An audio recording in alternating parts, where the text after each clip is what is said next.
Worried about your Bybit account security? Let's ensure your crypto stays safe by learning how to properly log out of the Bybit app. First, locate the Bybit app on your phone and tap to open it. You'll be directed to the main dashboard, where you can see your account overview. Now, look for the profile icon, usually located in the top left corner of the screen. This is where you will find your account settings. Tap on it. This will bring you to a menu with different options, like account settings, security, and more. Scroll down until you see the security option and tap on it.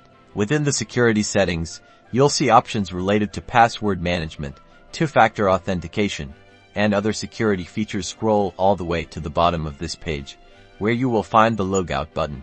Tap the Logout button. A confirmation pop-up will appear, asking you to confirm your decision. This is an extra layer of security to prevent accidental logouts. Read the message carefully, and if you are sure you want to log out, tap the confirm button.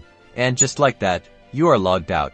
You will be directed back to the login screen, ensuring no one can access your account without your credentials. Remember to always log out when you're done using the app, especially on shared devices. Stay safe and happy trading.